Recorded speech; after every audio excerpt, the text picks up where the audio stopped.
नमस्कार। जय जय राम, जय सिया राम, जय हो बागेश्वर धाम सरकार, जय हो हनुमान जी महाराज। मेरे प्यारे सभी दर्शकों, आज की इस वीडियो में मैं आपके लिए लेकर के आया हूं इजराइल की एक सच्ची घटना कि जब एक बाप अपने बेटियों को बेच दिया करता था, फिर उसके साथ में ऐसा क्या कहर बरसता कि जिसको जान करके वाकई आपके भी रोंगटे खड़े हो जाएंगे। हमारे देश में भी कुछ लोग ऐसे होते हैं जो लोग बेटियों की इज्जत नहीं करते हैं, बेटियों का रिस्पेक्ट नहीं करते और बेटियों को बेचने का काम करते हैं। फिर उनके साथ भगवान का कैसा अजाब आता है।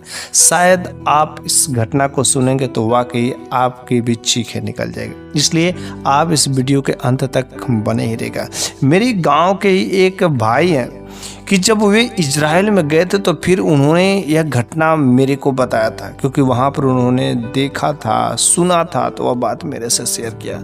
इसलिए मैंने सोचा कि क्यों ना आपको भी इस बात से रूबरू करा दे कि आखिर जो भी लोग अपने बेटियों के साथ में ऐसा गलत काम करते हैं फिर उनके साथ क्या होता है। तो चलिए हम इस इजराइल की उस घटना से मैं आपको वाकिफ करा देता हूँ। तो वहाँ पर एक ऐसा इलाका था जिस इलाके में अधिकतर लोग जो है बेटियों को इज्जत नहीं करते थे, बल्कि बेटियां पैदा जरूर करते थे लेकिन बेटियों को इज्जत नहीं करते थे। फिर बेटियां जब बड़ी हो जाते तो उन्हें लोग ओपन मार्केट में ले जाकर के मुंह बोली लगा करके बेच दिया करते थे। लेकिन एक ऐसा बाप था जिस बाप का जो 7 औलादें थी, 7 औलाद में से 5 बेटियां और 2 बेटे, बड़े ही होशियार, बड़े ही होनहार, हर चीज़ किसी प्रकार के वो अपने बाल बच्चों को पालन पोषण करने में कोई कमी तो नहीं करता था। लेकिन जब मेरे भाई साहब वहाँ पर रहते थे, उस चीज़ को देखते थे तो बड़ा ही अच्छा लगता था कि वह कितना अपने बाल बच्चों को जानता है। लेकिन जब वही बेटियाँ जब बड़ी हो जाती हैं ना, तो फिर वह बड़ी बेटी को बोली लगा करके बेच देता है। फिर से ऐसे करते करते वह जो 4 के 4 बेटियों को ले जाता है मार्केट में और बाजार में खुला जो बोली लगा करके और जो उन बेटियों को बेच दिया करता था। बस अब तो नहीं समझता था कि आखिर मेरी बेटी के साथ में जो लेकर के खरीद करके गया कैसा व्यवहार करेगा, किस तरीके से करेगा, उससे कोई मतलब नहीं। भले ही आज वह खरीद करके ले गया हो, उससे शादी करेगा, उसके साथ क्या करेगा, कितना गंदी हरकत करेगा, कुछ भी उससे नहीं मतलब है। बस वह तो पैसे लिया और अपने पैसे को किसी के भी दरिंदे के हाथों में सौंप देता है। लेकिन अपने यहाँ हमारे भारतवर्ष में क्या होता है, हमारे भारतवर्ष में बेटियों को इज्जत मानी जाती है। हमारे घर की जो लड़कियां होती, स्त्रियां जो होती, उनको लक्ष्मी का दर्जा किया गया है। हम लोग कितने लकी हैं। लेकिन इस इजराइल में देखो ना, उस बाप की कितनी गंदी हरकत। वहाँ पर लोग जो बेटियों को बेच दिया करते थे, और वह भी बाप जब 4 बेटियों को बेच देता है ना, तो जो 5वीं बेटी रहती है, 5वीं बेटी चूँकि बहुत ही सुंदर रहती है, बहुत ही होनहार रहती है, जब तक वह 14 साल तक रहती है तो वह बाप जो है हर बेटियों को बड़े ही अच्छे से खिलाने पिलाने का हर इंतजाम करता था, अपने मुंह का निवाला तक देता था, हर चीज़ का अपनी खून जो है निकाल करके अपने बेटियों के रगों में दौड़ा देता था ताकि मेरी बेटी अच्छे से नौजवान हो जाए। बस जब ये लास्ट जो लड़की थी, बेटी थी, इसको तो खूब अच्छे से खिलाया था, पिलाया था, और जब हिस्ट पुष्ट से इसका शरीर जो बिल्कुल सुडौल हो गया, अब तो जवानी के कगार पर जब चढ़ गई, तो वह तो मन ही मन सोचता कि बस जैसे जानवरों को तैयार किया जाता है और जब वो जानवर तैयार हो जाते तो फिर उन्हें बोली लगा करके बेच दिया जाता था। और ठीक वह भी बाप ऐसा ही करता था। वह अपने बेटियों को इसलिए तैयार करता था, इसलिए अच्छा सा खाना खिलाता था, अपने मुंह का निवाला देता था ताकि वह अपनी बेटियों को अच्छा बोली लगा सके। जब वह खूबसूरत रहेगी तो अच्छे खासे पैसे मिलेंगे, वह उनसे पैसे कमाने के धंधा करता था। और फिर जब 4थी बेटी भी चली गई, 5वीं का नंबर आ गया, तो वहाँ पर वह बाप 5वीं बेटी को जो पकड़ करके ले जाता है मार्केट में, बाजार में ले जाता है, और बाजार में वहाँ पर जा कर के अपनी बेटी की बोली लगाता है। अरे कहता है कि आज पूरे बाजार में देख, अरे मेरी बेटी से कोई खूबसूरत अगर किसी की बेटी होगी तो बोलना। वह अपनी बेटी का अच्छी से ऊंची बोली लगाता है। लेकिन जब यह बेटी जो है सुनती, करे क्या बात है कि मेरे को बेच देगा मेरे बाप, मेरे साथ भी वही होगा जो औरों के साथ में होता है, दरिंदे मेरे के शरीर को, मेरे जिस्म को नोचेंगे, पता नहीं किस तरीका से व्यवहार करेंगे। वह नहीं अपने बाप को छोड़ करके नहीं जाना चाहती थी। बस वह बेटी तुरंत अपने बाप के पैरों पर पकड़ कर रोने लगती, कहती कि पापा मेरे को मत बेचो, मेरे को मत बेचो, मेरे को छोड़ दो, मैं नहीं चाहती हूँ कि आपको छोड़ करके जाना। वह कहता है कि नहीं, तेरे को जाना ही पड़ेगा, तेरा तेरा वो दिन खत्म हो गया, तेरे को तो बस मैंने पाला पोसा उसी दिन तक, जवानी के कगार तक। अब तेरा दिन हो गया दूसरे के घर जाने का और मेरे को पैसे चाहिए। वह ऊंची ऊंची जो बोलियां लगाता था, वह कहता करे मेरे इतना खूबसूरत बेटी से कोई तो खरीद ले, इतना जो दाम है कोई तुलना तो कर ले कि मेरी बेटी कितनी खूबसूरत है। और उधर जब बेटी समझती करे कोई तो आ जाएगा, लग रहा है कि मेरा बाप मेरे को बेच ही देगा, बस वह बेटी के सिवा बेटी के पास दूसरा कोई ऑप्शन था ही नहीं सिवाय अपने बाप के पैर पकड़ के गिड़गिड़ाना। वह अपने बाप के पैरों को पकड़ के गिड़गिड़ा रहे थे, पापा मेरे को मत बेचिए, मेरे को दूसरे के घर पर मत भेजिए, ऐसा काम मत करिए पापा। हाँ बेचना हो तो बेचिए, लेकिन ऐसे शरीफ इंसान के हाथों में बेचेगा जो मेरे को अपनी पत्नी बना करके रखे, जीवन भर रखे। वो कहता है क्या मैं तेरी गारंटी लेकर के रखा, और मेरे को पैसे से मतलब है, जो मेरी बोली जितना मैं बोलता उतना मेरे को दे देगा, बस मैं उतना दे दूंगा, अब तेरा जीवन तू समझना, बस मेरा तो काम खत्म हो जाएगा। तो फिर से वो अपने पापा के पैरों पकड़ गिड़ाती है, पापा मेरे को मत बेचिए, पापा मैं जो आपका जीवन भर ऐसे खातिरदारी करूंगी, कुछ भी आप मेरे को मत दीजिएगा, बस रहने का छत दे दीजिए, बस रहने का छत दे दीजिए, खाने पीने का बस मैं हर काम करूंगी, जीवन भर मैं आपका पैर दबाऊंगी, पापा मेरे को मत बेचिए। लेकिन वह बाप जो अपनी बेटी की जो है इस विनती को एक बार भी नहीं सुनता, पैरों से ठोकर मार के दूर कर देता, कहता कि जल्दी से तू सीधे से खड़े हो जा, वरना तेरी आंख में जो आंसू आएंगे ना तो कुछ पैसे कम हो जाएंगे, जल्दी से आंखों से आंसू को पोंछ ले। और वह जल्दी से आंसू को पोंछता है और बस बोली लगाता है। लेकिन वहीं पर जो है एक साधु बाबा का वहां पर एक आगमन हो जाता है। वहां पर एक साधु बाबा का जब वहां पर आगमन होता है तो वह उस शख्स को बड़े ही ध्यान से देख रहे थे। कहते देखो इसकी बेटी कितनी गिलगिला रही है, लेकिन ये बाप कितना दरिंदा है कि वह अपनी बेटी को बेचना आता है। उस बाबा को उस पर दया आ जाती है और उसके पास में आते हैं। कहते कि देखो तुम अपनी बेटी का क्या बोली लगा रहे हो। उसने कहा तू क्या करेगा ले जाकर, तू तो बूढ़ा फकीर है, बूढ़ा ऐसे साधु है, तू क्या कर लेगा इसका, तेरे लायक नहीं, तेरे पास उतने पैसे नहीं है। फिर उस साधु बाबा ने कहा अरे तुम अपनी बेटी का बोली कितना लगाओगे, जितना पैसे चाहिए उतना मैं पैसे देने के लिए तैयार हूँ, लेकिन मेरे को कुछ पूछना है, क्या तुम जो बता सकते हो। उसने कहा हाँ पूछिए।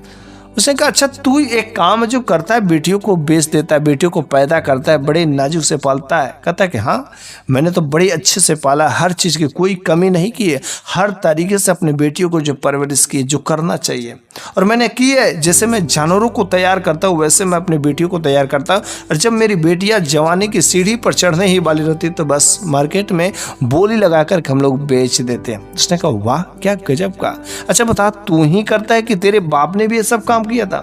उसने कहा मेरे भी बाप ने किया, फिर से मेरे बाप के बाप ने भी किया, उसने भी किया, उनके भी बाप ने किया।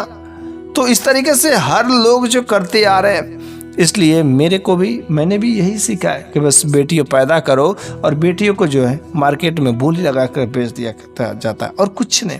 उसने कहा क्या मैं तुम्हारी बेटी खरीदने के लिए तैयार हूँ, लेकिन एक बार बताओ जहाँ पर तुम्हारे बाप का जो कब्र पड़ा है क्या मेरे को उस जगह पर ले जा सकते हो। उसने कहा इसमें कौन सी बात है। तो वह उसने सोचा कि यार वाकई ये बस वहां पर जाएगा और मेरी बेटी को खरीद लेगा, मेरे पैसे मिल जाएंगे। फिर वह जो है बाप जो बेटी को अपने ले करके और उस फकीर को, उस साधु को ले करके जो वहां पर कब्रिस्तान में कब्र के पास में लेकर के जाता है। और जब उस साधु बाबा को कब्रिस्तान में उस कब्र के पास में लेकर के जाता है ना, तो वहां पर बैठ जाते हैं और कहते हैं कि हे भगवान अरे कुछ तो इसको आंखें खोल दे, अरे मैं नहीं देख सकता हूँ बेटियों पर ऐसे अत्याचार करते हुए। और बेटियों पर अत्याचार करना, बेटियों पर गुनाह करना बहुत ही गलत होता है। कुछ ऐसा इसको अजाब दिखा, कुछ ऐसा इसका दिखा चमत्कार कि वास्तव में इसकी भी रूह कांप जाए। और तब से यह बेटियों को ऐसा, बेटियों के साथ में ऐसा जितने भी करने वाले लोग हैं उनकी भी रूह कांप जाए, इस गलत काम है छोड़ दे। फिर जो उसने जहाँ पर कब्र था उस कब्र पर कान लगाए और कब्र पर जब कान लगाए तो अंदर से बहुत ही अजीब प्रकार के आवाज आ रहे थे। तो फिर उसने कहा कि तुम्हारी बाप की कब्र है। उसने कहा हाँ मेरे बाप की कब्र है। तो उसने कहा क्या तुम अपने बाप के कब्र पर जो कान लगा सकते हो। जैसे वह कब्र पर कान लगाता है तुरंत वह डर जाता है और चीख करके खड़ा हो जाता है। कहता अरे क्या हो रहा है, अरे मेरे बाप क्यों चिल्ला रहा है, कह रहे मेरे को बचाओ, मेरे को बचाओ, मेरे को बचाओ। उसने कहा अरे भाई ध्यान से सुनो, आखिर उनसे पूछो क्या बात है, ऐसा क्यों हो रहा है। फिर से जब कब्र पर कान लगाता है तो बस एक ही आवाज आती है, अरे मेरे बेटे मेरे को बचा लो, मेरे को बचा लो, मेरे को बचा लो। साधु बाबा ने कहा कि देखो तुमको कुछ सुनाई दे रहे हैं। उसने कहा हाँ, लेकिन आखिर मेरे इस अब्बा जान को, मेरे पप्पा को आखिर क्या हुआ, क्या दिक्कत है, क्यों ऐसा करे, ऐसा कौन सा गलत काम किया। उसने कहा बस कुछ देर इंतजार करो, उनकी रूह अभी भी इधर भटकी रही, तो बोलो तो मैं उनकी रूह से मैं बात करवा दूँ। बस भगवान कुछ उन्होंने वहाँ पर मंत्रों का जप किया और मंत्रों को पढ़ने के बाद जो है उसके अब्बा जान की रूह जो है आ जाती है बाहर। और जब रूह आती है तो केवल रोती है, चिल्लाती है, चिल्लाती है, केवल वो कहती है कि बेटा मेरे को बचा लो, बेटा मेरे को बचा लो, मेरे को बहुत दर्द होता है, मेरे को बहुत ही जलन होता है, अंदर बहुत ही आग है, मेरा शरीर पूरा आग में जला होता है। उसने कहा आखिर अब्बा जान आपने ऐसा क्या गलत काम किया, पप्पा जी आपने ऐसा क्या काम किया।